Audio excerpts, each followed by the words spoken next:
Welcome to the Monday edition of Liberty Lunch Break, the topic du jour from Off the Wire. I am your host, Noel Lynn, a.k.a. the Cajun Libertarian. I apologize for the break.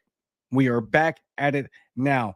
My schedule has been swamped, and it's very easy to not be able to get on here and do a daily show or even by, or 2 day a week show at that when the schedule becomes swamped between work and the fact that I was able to fill in as I got to fill in as the worship pastor at church for 2 weeks in a row. So that takes a lot more effort to put together an entire music set that will be efficacious and deliver it to the band, and then we all do it together. That's an extraordinary feat that should not be taken lightly. So I put a lot of effort into those things and was completely worn out for this one. So I apologize. So before we get started, please like, share, subscribe, YouTube, hit the notifications bell so that every time I go live, you'll know about it. Follow me on Facebook and Twitter and Instagram. I guess I'm trying to start to post there again. And don't forget about Spotify, Apple Podcasts, Google Podcasts, and basically anywhere you get your podcast. It would be absolutely amazing. Free for you, helps a bunch, only takes a couple seconds. So please do that. Here's the headline, and I am not making this up. Trans woman is cleared of flashing penis because she's too fat. I'll read it again. You didn't hear it wrong. It's from the Daily Mail, May 6th. Trans woman is cleared of flashing penis because she's too fat.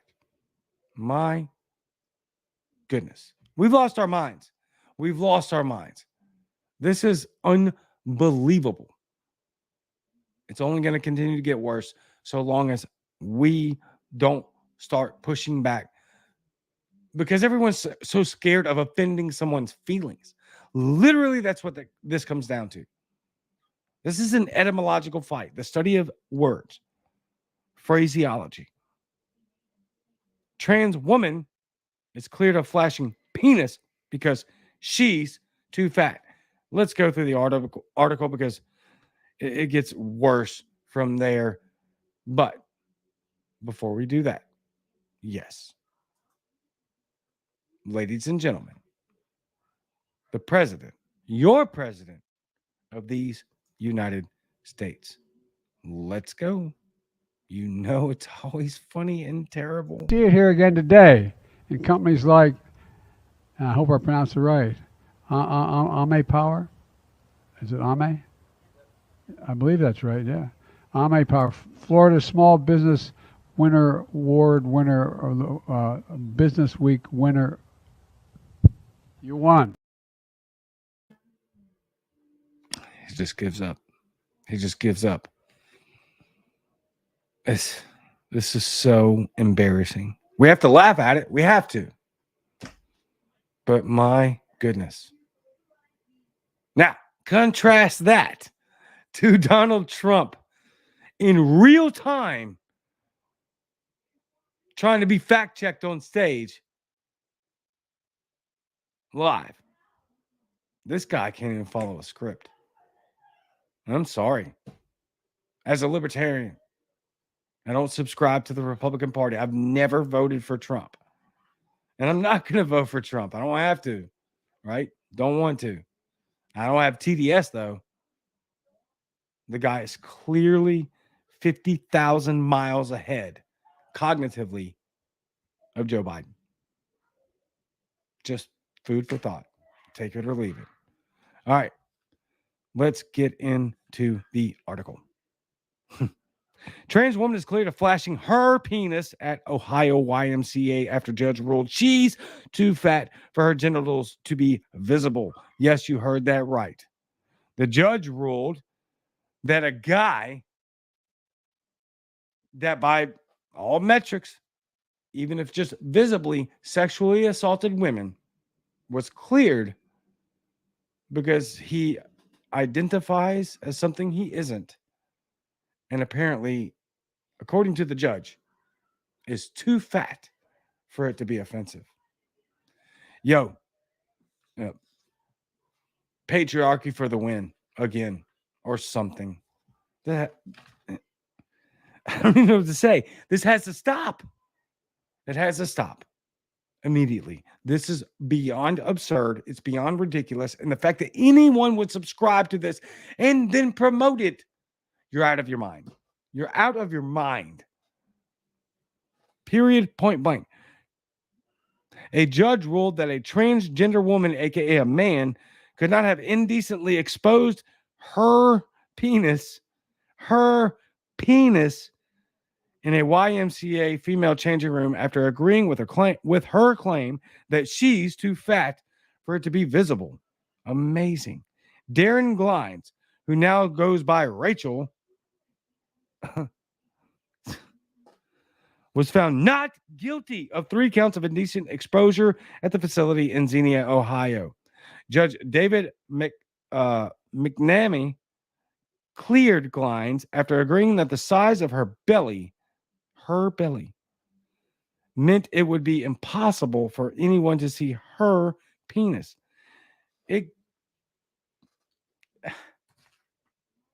I'm at a loss for words. I'll keep reading. Glines, 31, has had several complaints made against her dating back to 2021, with at least 3 people complaining that they saw a naked male in the female locker room. Yeah, obviously.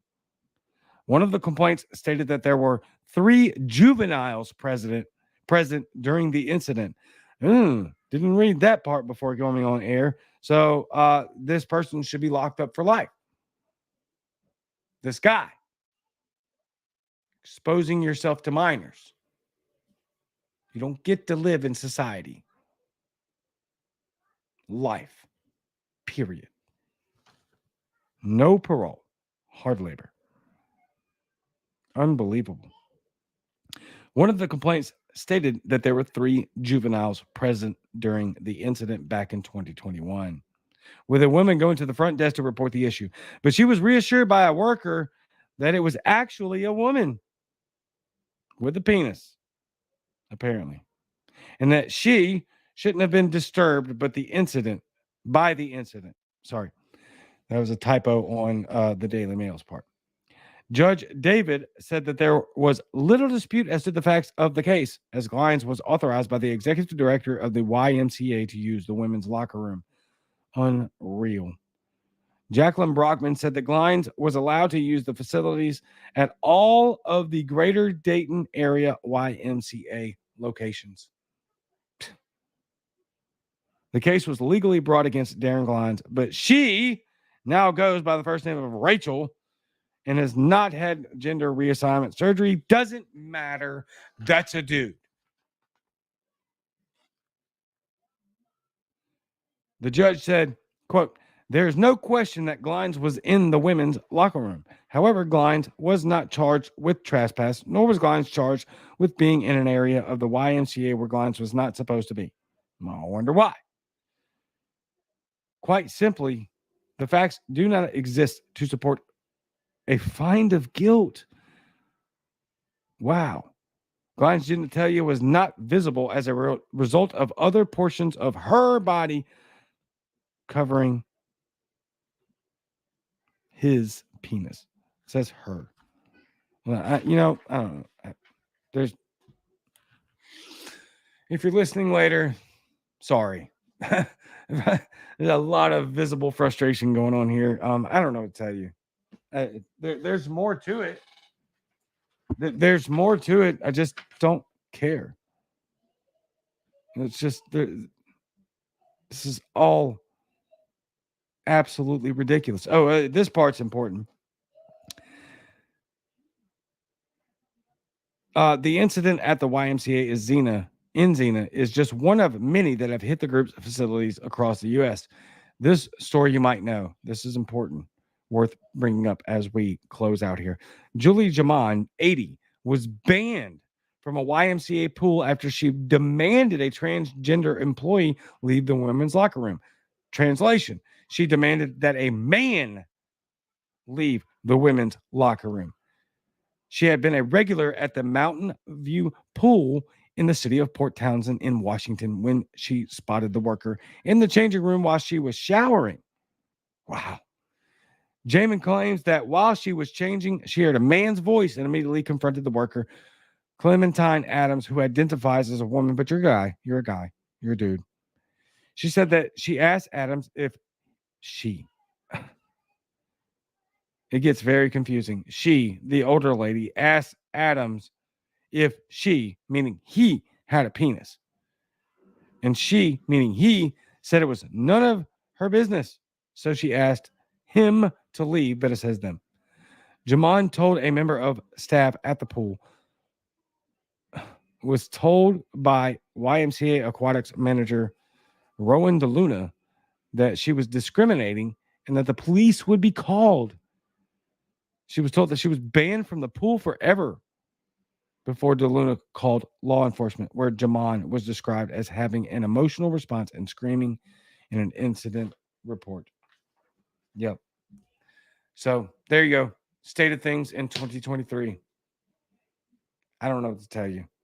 Other than this has to stop. There's only one way to stop. You have to get involved. My God, this isn't about anything as simple as somebody wanting to be called something that they want to be called because of their feelings, even though it's inherently, scientifically, factually false. This is about us not ceding any more ground to this ridiculous anti-science and, more importantly, anti-truth movement. Period. Take it or leave it. That's just a thought. I'll leave it right there. I will see you tomorrow. Same Cajun time, same Cajun channel, Galatians 2:20, and I am out.